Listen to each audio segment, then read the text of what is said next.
Chapter 29. Power Outage, Ahsoka Tano. I am rather enjoying the days when me and Anakin sit down on the couch with a coffee table full of snacks and watch holovids in silence. It's always better to watch a movie with someone who doesn't talk.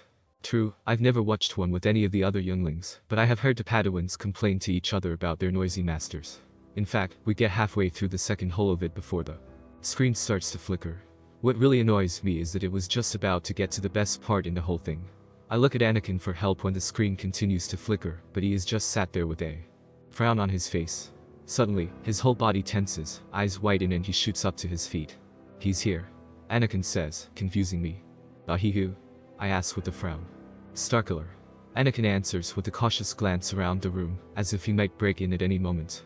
I stand up quicker than I ever have in my life. "Starkiller's here again. I thought you said he was on Sereno." Anakin nods slowly. "He was, but he's moved, and it's too quickly for him to have used a ship. I think he might have learned how to travel through space without the use of a ship." As soon as he finishes talking, he heads right for the door. "But how?" I question as I follow him. "Wait, what are you doing?" "He came here to find you, Snips," Anakin says as his hands fly over the control panel and override the automatic locking system in moments. "I'd bet anything that he's already sensed you, but he can't sense me since I have permanent shielding. Just follow me, because if he finds a way in here, then it isn't going to be pretty." One phrase to describe Anakin right now. Man on a mission. "Hold on, shouldn't you just stay in your room? If Starkiller finds out about you too, then no one will be safe.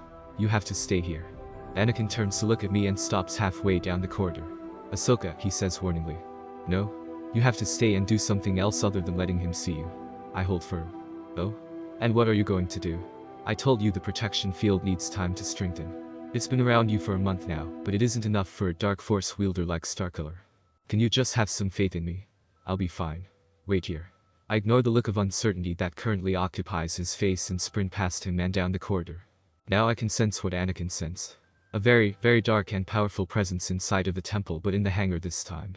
I really shouldn't be running towards it if you count the fact that I am completely powerless and will be beaten to a pulp within seconds, but I have faith that I might make it out alive.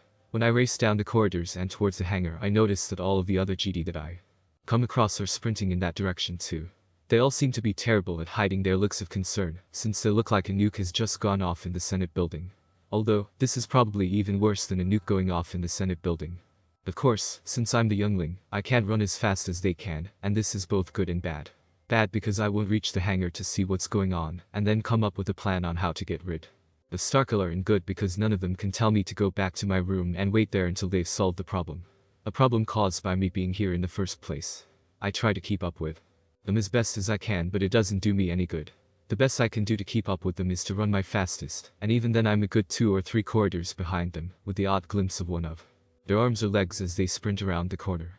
I reach the hangar about a minute after the last GDIC runs there, and when I get there it isn't pretty.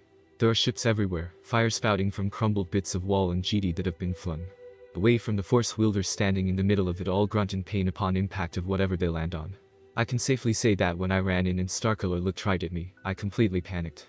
The good thing is that there were other younglings there. The bad thing is that some of them are my clanmates, and the twins give me a look that says in capitals, "Run." Now, I'm no expert, but when a fireball is thrown at me by an evil force wielder, I don't exactly have a lot of time to run. I prefer to duck down and hide behind one of the broken and battered ships, whilst all hell breaks loose around me.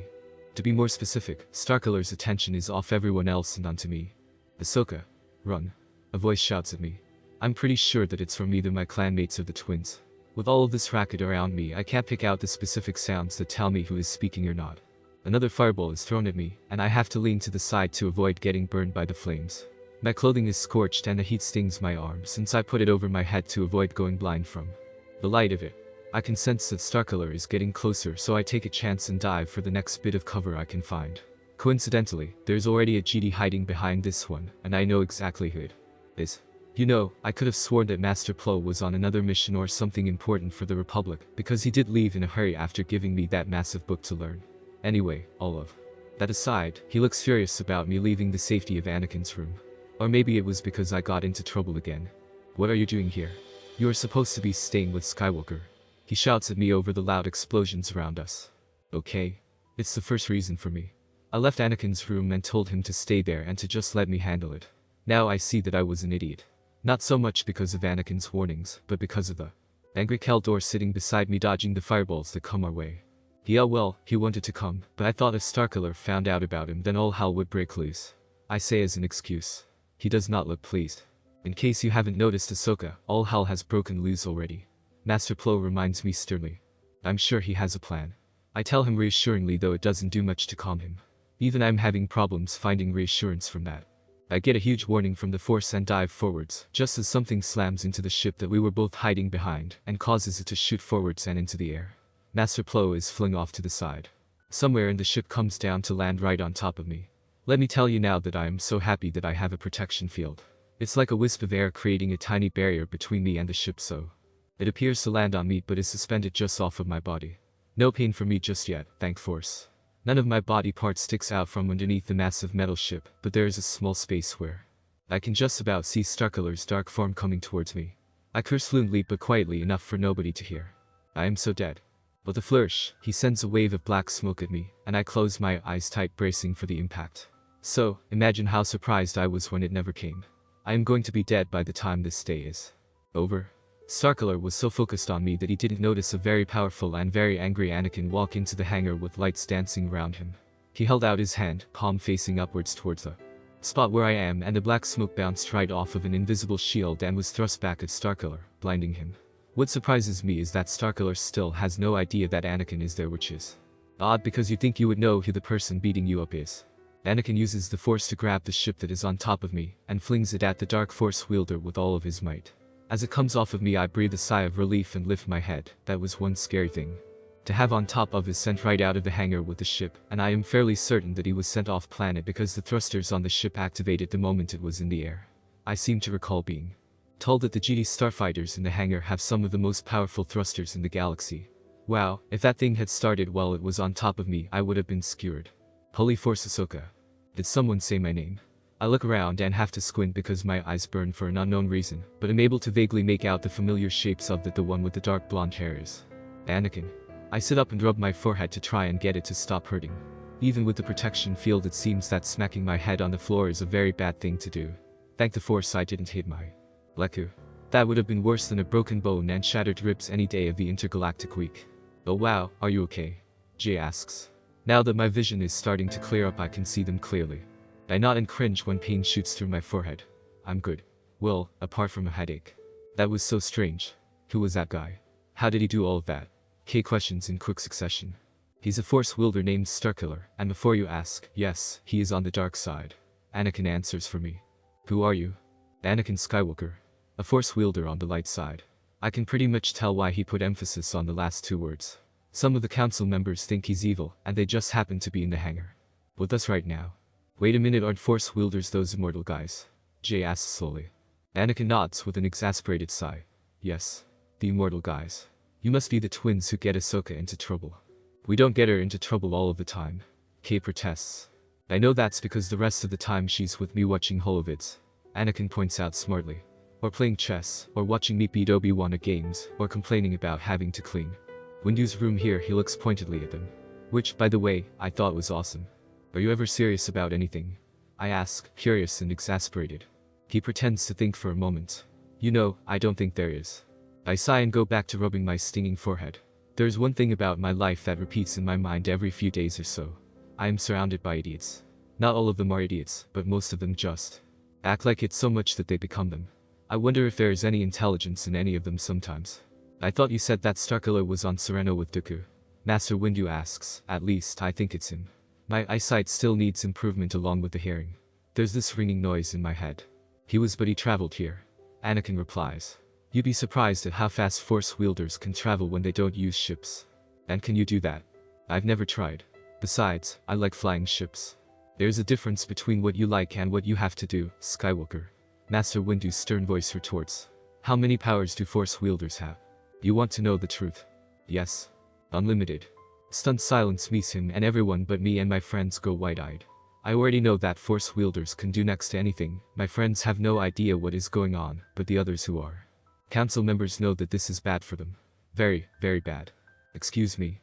Anakin sighs and rolls his eyes. The only thing that a Force wielder cannot do is bring someone back from the dead. Well, a rogue Force wielder that is. How many times do I have to tell you that my people are peaceful? I don't even know how Starkiller got here, but I know that he wasn't raised on my planet, so it isn't our fault. Be that as it may, how are you going to solve the problem? Oh? Excuse me. You want me to solve a problem that I didn't even start? Hey. This is probably because your order attacked my people millions of years ago because you saw them as a threat. He uses his hands to make quotation marks in the air. I only did that because he was attacking Ahsoka. It doesn't take a genius to know that he is now extremely offended. I thought it was illegal for you to attack Starkiller unless he provoked you first. I ask out of curiosity. Anakin opens his mouth to answer, but is cut off by Master Plo. Wait, you're not allowed to attack him unless he provokes you? He asks, confused. You never told us that. You never asked. Anakin replies offhandedly. Besides, he dropped his ship on top of Ahsoka, and I am only allowed to retaliate once when someone attacks my friend. Now, he turns his attention back to me. Where does it hurt? Don't lie and say it doesn't because you haven't stopped rubbing your forehead for the past 5 minutes. The council members back off and seem to start processing the information that Anakin isn't allowed to help them in their minds, whilst my clanmates circle me and Anakin like a herd of shock. I think I hit my head on the floor when I dived, I admit sheepishly. Anakin rolls his eyes again and lifts his hand to my forehead to start healing me. The twins' jaws drop comically with their eyes almost popping out of their sockets. I know exactly how they feel. When Anakin first healed me, I can bet I looked almost exactly like that. Well, I was pretty dazed from getting chased by those bullies, so I don't know if I would have looked exactly like that, but it must have been something similar. I start to feel better right away and wait for something else to happen. There are 2 things I am anticipating will happen. 1. The council are going to drag Anakin up to the council chambers and ask him every question they have. 2. My friends are going to drag me into my room and ask me every question they have. It's not what I like to have on my to-do list. Whoa, the twins chorus in a quiet gasp. Shows how weird this is to everyone else for the second time today. There, do you have a headache anymore? Anakin asks. I shake my head. No. It's gone now. I reply honestly. He nods in acceptance of my answer and takes a look around the room. I can safely say that I wish he hadn't because the next second Pedro, the slimy git, grabbed my arm and pulled me closer to the man. Away from Anakin. Start talking. Now, he hisses as me and I glare at him, clenching my jaw. Oi, let her go you spoiled charlatan. K snaps, giving Pedro a hard shove so that he falls onto his bottom. You damn nearly killed her in the competition, and I'll be a dead man before you get the chance to do it again. She's friends with the Force wielder. They're immortal and all-powerful and dangerous. Pedro retorts. Didn't you hear them just now? They're peaceful. Not to mention the fact that they aren't allowed to attack anyone. Then why is that one attacking us? Why are their Sith attacking us?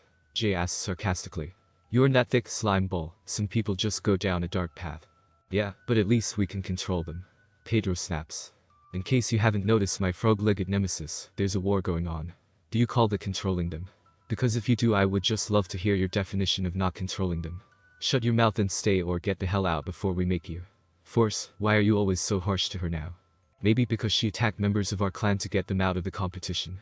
She didn't, you twit. It was Slimo and his thugs. You don't know that for sure. As it happens, we do. There are 4 primary gossip places for all younglings, and we heard from each and every one of them that Slimo was caught in the act by a youngling in the Frost clan before he knocked him out. So do your homework on things before you bring them up. Now, I think we're done pointing out one of your problems. Unless you want us to point out more of them, go the hell away. Jay hisses threateningly, and it takes all of 5 seconds for Pedro to leave the room. I don't understand why he left so quickly since he seemed so argumentative earlier, but soon see the reason why. Anakin is giving a death glare to the spot that Pedro just vanished from, and I'll bet that when Pedro actually was here that Anakin was trying to murder him with that stare. Considering the fact that a Force wielder took particular interest in Pedro, it's no wonder that it captured the council's attention. 2. I don't think I've ever seen Master Fistel look so proud of K&J. He's the one who found them both stealing food to eat from the smuggler's ship on Corellia because they were starving and their parents weren't around. Now that I think about it, I don't think they ever found their parents again after that, so they were just brought here at age 2. Bloody Pedro, K grumbles under his breath. Paranoid as ever. I wonder what would happen if we started calling him Paranoid Pedro. Jay questions thoughtfully. I'd give you a medal. Anakin answers without pause. Explain to me how this Slimo person is any worse than that one. Pedro is an idiot, and Slimo is a git. Skywalker, stop encouraging the younglings to swear. Master Windu scolds, though if I didn't know better I could have sworn there was amusement in his tone. That GD Master is never amused about anything. It's not my fault that one of the kids is named after the most prominent swear word on Tatooine, Anakin says in his defense. Or that the other looks like a rancor in mating season. He adds quietly. The twins hold in their laughter much better than I thought they would. In all of my life I have never seen them hide a laugh from anyone, but I guess when you have 12 of the most respected Jedi masters in the temple standing in the same room as you, it has some impact on what you do. Aren't you the least bit worried that Starkiller might come back? Master Windu asks, his eyes narrowed and arms crossed. No. He's going to need a few days to recover at the very least, so there's nothing to worry about right now. How about what you're going to do if he comes back? Wait to see if he tries attacking outright, and if he goes for Obi-Wan, Ahsoka, or these twins that I rather like, I kill him. I've never understood why you can't just rest and relax in the time off that you get. Anakin answers. Not all of us are acting like children. For the record, I am still technically classed as one since I'm not 21 yet. Now, should we get out of the hangar or do you want to wait for something? Master Windu rolls his eyes. The younglings will go back to their quarters whilst you and Tano go back to your room. A force wielder can do next to anything, remember? Yes, and one is right in front of you. Starkiller is gone, Windu. Gone gone. Focusing on a problem when there isn't one is just a waste of your time and energy. There's still a war for you to fight, and I sincerely doubt that Starkiller will be here for long. Contrary to beliefs, he hasn't gone unnoticed by the people on my planet. Anakin says unexpectedly before helping me to my feet. Let's go. I need a slushy and you need Sherford. Honestly, you're so pale. Senate building, Chancellor Palpatine. Darth Sidious. I lift my head from a rotten Senate build that I am considering when a disturbance in the Force reaches me. Surprise runs through me when I realize that the disturbance was caused by the pain of my apprentice Starkiller. This shocks me as he is the most powerful being in the galaxy and can be defeated by no one, and nothing has ever stopped him before. I rack my brain and use the dark side for guidance to discover what could have possibly caused this when I come across a vague memory of a meeting I had with Starkiller 2 days ago. I had been extremely angered when I sensed my apprentice's presence on Coruscant without my express permission, since that Jedi would be able to sense him easily and called a meeting with him. It took an hour for him to respond, and that only fueled my rage even more, but it all vanished in a heartbeat when he gave his reason. My apprentice had sensed the presence of a powerful Force user that he had first been intrigued by and then discovered after a confrontation that the person in question had powers in the Force great enough to rival his own. He, a powerful Force wielder on the dark side, had a rival in the Jedi Temple. This did not go down well with me, and the rage of the dark side was hard to cope with. I had to allow him to give me a name so that I could look into it, and then punish him with Sith lightning for his incompetence and for not informing me first. When he told me that he did not know her name, I flew into a blind rage only for calmness to immediately overtake me when he told me that the person in question was a youngling who hadn't entered her teenage years yet. Now I remember it all clearly. I had ended the conversation with him after a stern reminder, and started to think about what to do with this new development. However, my brain processes an answer when I put 2 and 2 together. A youngling, no, a Force wielder youngling who was easier to manipulate than a fully grown adult, had just proven that she could take on Starkiller at such an early age. It was before her teenage years when Force sensitives started to become more powerful, and yet here was someone who was completely different. A dark smile tugs my lips as I fold my hands in front of me. Yes. This youngling would be a much better apprentice than Starkiller, but needs to be separated from the Jedi before they can corrupt such a priceless discovery. I activate my personal communications device in my desk and the image of my assistant appears. What can I do for you today, Your Excellency? Inform Lord Tyrannus that there has been a change of plans. We are moving our plan forward. Order 66 will be activated in 2 days hence.